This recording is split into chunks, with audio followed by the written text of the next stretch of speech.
Bonjour, en 2003, j'ai pu me rendre au parc Universal Studios en Floride, où il y a un land qui s'appelle Marvel Island of Adventure, qui est donc toute une partie dédiée à Marvel, avec des attractions Marvel.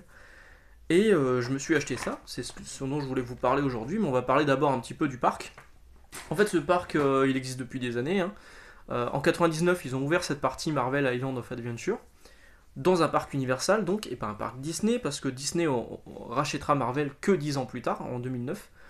Du coup, à l'occasion d'un voyage où mon ex-compagne, fan de Disneyland, voulait visiter le parc en Floride, donc nous sommes allés au parc en Floride. Et moi j'ai insisté, j'ai dit je veux aller aussi au parc Universal parce qu'il y a une partie Marvel quoi. Donc on a passé, je crois qu'on est resté 2 jours là-bas. Et c'était plutôt cool. Alors c'est pas très grand, en fait, en tout il y a que 3 grosses attractions. Donc c'est une partie du parc où vous avez des acteurs déguisés en super-héros Marvel. Bon, super-héros avec des muscles en mousse, hein, faut pas, comme moi, faut pas se voiler la face. Cyclope avait d'ailleurs un brushing assez rigolo dans leur costume des dessins animés de la série animée des X-Men, donc les costumes tirés du design de Jim Lee. J'ai pu rencontrer Spider-Man. Donc dans les attractions, vous avez une free fall, donc c'est une tour où vous montez là en ascenseur et boum, ça vous lâche. Thématisé Docteur Doom, Docteur Fatalis. Euh, vous avez la meilleure attraction du monde à mon goût, qui est l'attraction de Spider-Man où vous mettez des lunettes 3D, vous avancez dans un espèce de dans un minibus, enfin un car en fait, ça avance. Et il y a des écrans géants qui diffusent des trucs en 3D, il y a de l'interaction avec de la chaleur, avec de l'eau, ça remue de partout. Vous avez Electro qui arrive, enfin non c'est Docteur Octopus qui arrive sur le capot du véhicule, qui met un gros coup d'électricité et du coup tout le véhicule tremble et vous il y a des effets 3D, enfin, mais c'est complètement fou. Cette attraction existe également d'ailleurs à Tokyo Universal Studios de Osaka au Japon. Je l'avais faite aussi là-bas à l'occasion d'un autre voyage et bah, c'était la même chose, c'était juste génial. Et la troisième grosse attraction, c'est juste. Non, il y en a quatre en fait, oh, je vous dis une connerie. Donc la troisième, c'est les tasses. C'est juste des tasses, comme il y a à Disneyland en fait, où vous tournez super vite et machin. C'est thématisé tornade, storm, c'est nul. Et il y a aussi un gros coaster, donc un gros grand 8 basé sur Hulk, où vous prenez des jets dans la gueule, des jets de gravité, hein, pas des jets, des jets d'eau. Non, c'est de la gravité, donc vous prenez ça directement en pleine tronche, ça va super vite, c'est vraiment cool. Et pareil, donc thématisé Hulk, donc tout est vert évidemment. Et ce land, il est vraiment sympa. Et je me suis demandé quand justement Marvel a racheté la licence, quand Disney a racheté la licence Marvel, je me suis dit qu'est-ce qui va se passer pour ce land. Et je me suis un peu renseigné et en fait, à l'époque, Marvel avait, qui n'était toujours pas Disney, avait signé un deal avec Universal en disant que tant que Universal respectait les personnages, ne faisait pas de conneries, ils pouvaient garder les droits pour leur attraction. Donc du coup, ça continue. Et le deal aussi était que il n'y aurait pas de personnages Marvel utilisés dans d'autres parcs euh, à proximité. Donc c'est-à-dire que les personnages Marvel, effectivement, vous les retrouvez sur l'autre parc Disney des États-Unis, donc celui-ci n'est pas en Floride mais en Californie. Vous le trouvez à Disneyland Paris, vous le trouvez à Disneyland, c'est Shanghai, Hong Kong, je sais plus. Mais vous le trouvez pas à Tokyo, parce qu'il y a Universal Osaka, et vous les trouvez pas non plus en Floride, parce qu'il y a Universal Marvel Island of Adventure. Donc c'est un deal qui a été passé.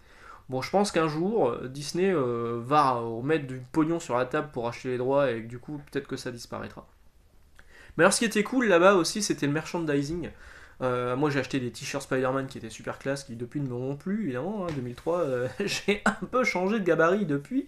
J'avais pas de barbe, j'avais les cheveux comme une coupe de boys band. Donc, voilà. Et donc le merchandising était vraiment fou, les restaurants étaient thématisés également, et puis surtout, vous pouvez acheter ce comics exclusif juste là-bas. Je sais plus combien j'ai payé, je me demande si c'était pas 10 $, mais bon, bah, pour moi ça les valait quoi. Parce que vous le trouvez que là. Alors à l'intérieur, vous avez un comics exclusif thématisé sur Marvel Super Hero Island. Vous avez des trading cards, bon, sans plus. Il y a un pins de la classe. Voilà. Et vous avez 2 comics bonus à l'intérieur du paquet. Donc je vais vous montrer tout ça. On va commencer par les trading cards parce que bon, c'est sans doute le truc le moins intéressant. Hop, je vais tout sortir parce que j'ai vu ce film. Allez, non, on va commencer par le pins qui est juste là. Voilà. C'est flou, désolé. Voilà, un pins qui est plutôt sympa, bon sans plus, hein, vous l'achetez pas exclusivement pour ça, vous pouvez avoir le pins, juste le pins, mais ça n'avait pas d'intérêt. Donc les trading cards qui sont là.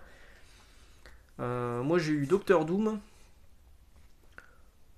Je saurais pas dire qui l'a dessiné, tiens. Adam Kubert, bah c'est écrit derrière. Adam Kubert, derrière vous avez des stats.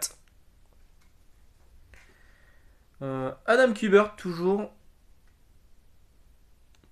En fait, Adam Kubert, il avait thématisé beaucoup le parc. Genre, vous alliez aux toilettes, c'est écrit restroom, du coup, vous alliez aux toilettes et au-dessus, il y avait un amour en train de nager, dessiné par Adam Kubert. C'était de bon goût. Bon, toujours Adam Kubert, bon, je pense que ce sera toujours Adam Kubert. Hulk. Et Amazing Spider-Man. Voilà, bon, les cartes sont pas folles, mais bon. Le comics, lui, est bien plus intéressant parce qu'à l'intérieur, vous avez des histoires inédites que vous retrouvez que là-dedans, du coup, par des auteurs renommés. Alors, renommés, pas sur le scénariste, parce que le scénariste, moi, je le connaissais pas, c'est Michael Stewart. Donc, les histoires sont un peu des introductions aux attractions. C'est-à-dire que la première histoire, c'est comment Doctor Doom, Fatalis, a créé la Free Fall, donc cette chute libre, pour récupérer l'énergie provoquée par les cris des gens et pouvoir attaquer les 4 fantastiques. Mais ce qui est top, c'est que c'est dessiné par Mike Wieringo. Alors Mike Wieringo, moi j'adore, malheureusement il est décédé. Il y a un mot de Stan Lee au début là. Malheureusement, donc Mike Wieringo est décédé il y a quelques années. Il avait fait Telos, que j'adore Telos, je vous en parlerai un jour de Telos. Voilà. Donc du Mike Wieringo, franchement ça se prend. J'adore son trait quoi. C'est juste super beau. Ensuite, on a du Sal Buscema sur Hulk. C'est assez moche. Je vous ai pas montré, mais on voit la Free Fall en fait dessinée par Wieringo. Voilà, on la voit ici apparaître. Ici. Et c'est exactement comme ça en fait, hein, dans le parc. Bon, sur Hulk, on voit juste des mecs qui montent dans un petit car comme ça là. Hop, ici. Bon, puis Sal Buscema, c'est pas non plus ce qu'il y a de plus moderne au niveau du dessin. Bon, c'est pas moche, hein, mais c'est pas mon truc. Je vais en choquer certains, je suis désolé. La dernière histoire, donc il y a 3 histoires. La dernière histoire, c'est Chris Bacalo sur Spider-Man et sur donc l'histoire de l'attraction de Spider-Man. On reconnaît bien le trait de Bacalo, un peu gothique, carré. Enfin, moi j'aime beaucoup le trait de Bacalo, mais il y a quand même des fois où je lis du Bacalo et j'ai du mal en fait à m'intégrer au truc en fait. Je trouve que il dessine super bien, mais au niveau de la mise en page, il y a souvent quelque chose qui me dérange. Alors, je saurais pas expliquer quoi. Voilà, donc 3 histoires exclusives là-dedans. Plutôt cool, plutôt content d'avoir acheté ça. Alors, ils vous fournissaient des comics en plus. Donc là, il y avait un Captain America 11. Je crois que c'est période Heroes Return. Donc après Heroes Reborn. Au scénario, c'est qui? C'est Mark Waid. Bah, c'est ça, hein, c'est Heroes Return. Dedans, il y a aussi des cartes, tiens. Il y avait des cartes bonus à la con. Marvel Mania. Au dessin, c'est moche. Pardon. Au dessin, c'est Walter McDaniel et Anthony Williams. Donc, pas du tout mon style. En plus de ça, c'est en plein milieu d'un truc. Bon, pas tellement d'intérêt. Il y avait un Fantastic Four, donc période de Chris Claremont et La Roca. C'est pas la meilleure période des Fantastic Four, mais bon. Là, c'est La Roca à l'époque où j'aimais bien son style. Pas quand maintenant il fait des trucs dégueulasses. Quoi. Voilà. Et il y avait aussi, évidemment, pas de petit profit, il y avait une proposition de remise sur un abonnement chez Marvel. Et voilà. J'en ai fini pour aujourd'hui, j'espère que ça vous a intéressé. Si jamais vous avez l'occasion, évidemment, d'aller en Floride un jour, ce que je vous recommande, hein, parce qu'en plus, en Floride, le truc, c'est que quand vous allez à Orlando, il n'y a que les parcs d'attractions. Vous ne visitez pas le reste, parce que le reste est souvent moche. Alors, il y a un truc de l'espace, je crois. Mais oui, il n'y a pas grand chose à voir à Orlando à part ça en fait. Vraiment tout tourne autour des parcs d'attractions. Donc du coup, en plus, là, je sais pas s'ils sont fermés actuellement à cause du Covid. Mais si c'est le cas, la région doit prendre quand même un sacré coup financièrement. Parce que c'est quand même très touristique. Et donc si vous passez par Orlando, n'hésitez pas à aller à Universal et à Marvel Island of Adventure, même si c'est pas très très grand. Franchement, ça vaut le coup, ne serait-ce que pour la thématisation des trucs. Et moi, je suis curieux aussi de visiter le parc Disney qui va ouvrir, enfin qui est déjà ouvert en Californie, où là vous avez vraiment un land Marvel. Il y a un land Star Wars aussi. Faut vraiment que j'y aille du coup.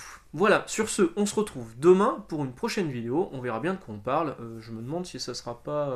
Je suis en train de me relire tous les Crimson pour en faire une vidéo. Mais je pense pas que j'aurai fini d'ici demain. Mais j'ai un petit peu envie de parler de Batman, Superman aussi, période Jeff Lobb. Voilà. À demain. Ciao.